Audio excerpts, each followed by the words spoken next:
एक मर्तबा की बात है। एक शहर में बादशाह रहता था, जिसके पास राजू नाम का एक नौकर काम करता।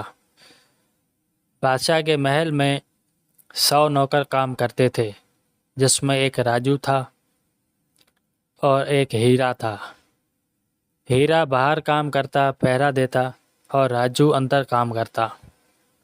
राजू और हीरा दोनों दोस्त थे। राजू बहुत अच्छा लड़का था, अच्छा नौकर, लेकिन हीरा राजू से जलता। हीरा को बाहर काम करना, पहरा देना पसंद नहीं था। हीरा को महल में रहना पसंद था, और राजू को जहाँ भी काम मिले, जहाँ भी रखा जाए वो काम करता था। वो दिल से काम करता। लेकिन हीरा अंदर से बहुत मुखलिस नहीं था। अंदर में पलीत था और बाहर उससे मुखलिसी करता।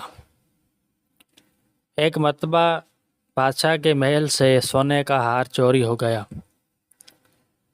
बादशाह ने ऐलान करवाया कि महल के सारे दरवाजे बंद कर दिए जाएं और रानी का हार सोने का ढूंढा जाए, और वो हार जो कोई भी लाकर देगा उसे इनाम दिया जाएगा।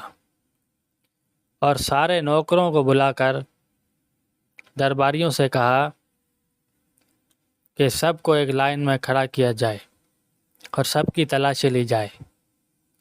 इस तरह सबको एक लाइन में, मर्द औरत सबको लाइन में खड़ा करके बादशाह ने तलाशी का हुक्म जारी किया।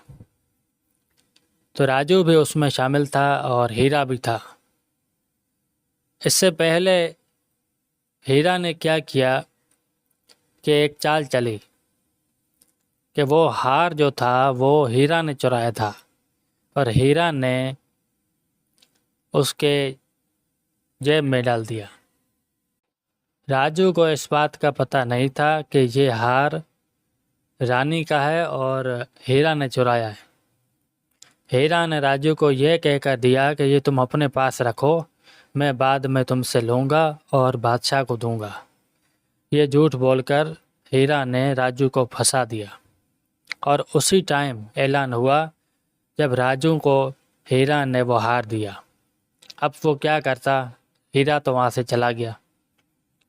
तो सब लाइन में खड़े थे, हीरा को पकड़ लिया। हीरा को पकड़ा तो हीरा ने बोला, हार तो मेरे पास नहीं है। तलाशी करते करते राजू की जेब से वो हार निकला। तो दरबारियों ने जाके बादशाह को कहा कि आपके एक नौकर राजू की जेब में ये हार मिला है। बादशाह ने फौरी हुक्म दिया, इसको मेरे पास लाया जाए। दरबारियों ने राजू को बादशाह के पास लाकर छोड़ दिया, और बादशाह ने राजू से कहा कि तुम एक ईमानदार और अच्छे लड़के हो, अच्छे नौकर हो, फिर तुमने ऐसा क्यों किया। बादशाह ने राजू की एक न सुनी।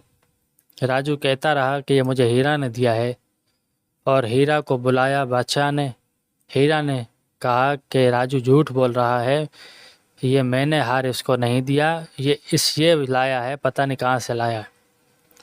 बादशाह ने राजू की एक ना मानी और जिंदान में डालने का हुक्म दिया कि इसको जिंदान में डाला जाए और खाना पीना बंद कर दिया जाए। राजू को सिपाहियों ने जिंदान में, जेल में डाल दिया और कैद कर दिया, और खाना पानी बंद कर दिया। एक टाइम सिर्फ पानी चालू रखा ताकि जिंदा रहे, खाना बंद कर दिया। इस तरह 10 दिन गुजर गए। राजू सोचता रहा कि मैं इतनी ईमानदारी के साथ बादशाह का नौकर रहा, लेकिन बादशाह ने मेरी एक न सुनी। ये तो बहुत गलत बात है। मैं इतनी ईमानदारी की, हीरा तो फिर भी पहले नंबर का झूठा बेईमान है, और मैं इतना ईमानदार हूँ।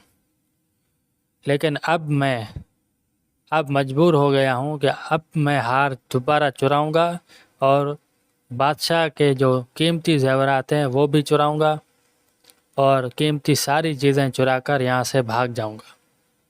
ये राजू ने सोच लिया। राजू ने एक प्लान बनाया कि जेल में तो कोई था नहीं, तो राजू ने सोचा कि क्यों ना मैं इसमें गड्ढा खोदूं। बादशाह के सिपाही तो वहाँ मौजूद नहीं थे, जिंदान बिल्कुल खाली था और वहाँ सिर्फ एक ही जेल थी, एक ही कैदी था, वो राजू था। तो राजू ने ये मंसूबा शुरू किया, आहिस्ता आहिस्ता खोदता रहा, ज़मीन में गड्ढा कर दिया और आहिस्ता आहिस्ता ज़मीन के ज़रिए बाहर निकला और अपना हुलिया बदल लिया। हुलिया बदलने के बाद बादशाह के पास गया और कहा कि मैं एक हकीम हूँ और मुझे मेहरबानी करके, मैं गरीब हूँ, मुझे आप नौकरी पर रख लें, मैं आपकी सेवा करूँगा और मैं आपके पास काम करूँगा। बादशाह ने सोचा कि चलो एक अच्छा हकीम भी मिल गया और ये काम आएगा हमारे।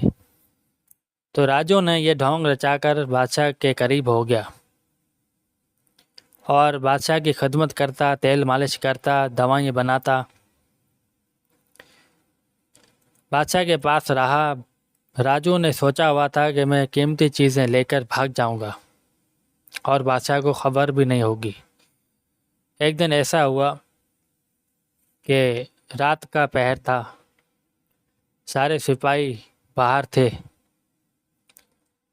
राजू ने सोचा कि यही अच्छा मौका है कि जेवरात लेकर फरार हो जाऊं और किसी को पता भी नहीं चलेगा। राजू आहिस्ता आहिस्ता निकला और जहाँ जेवरात रखे थे, कीमती चीज़ें, अंगूठियाँ, हीरे जवाहरात सब रखे थे, वहाँ घुसा और वहाँ से जितना चाहा, जैसे चाहा, उठाकर वहाँ से फरार हो गया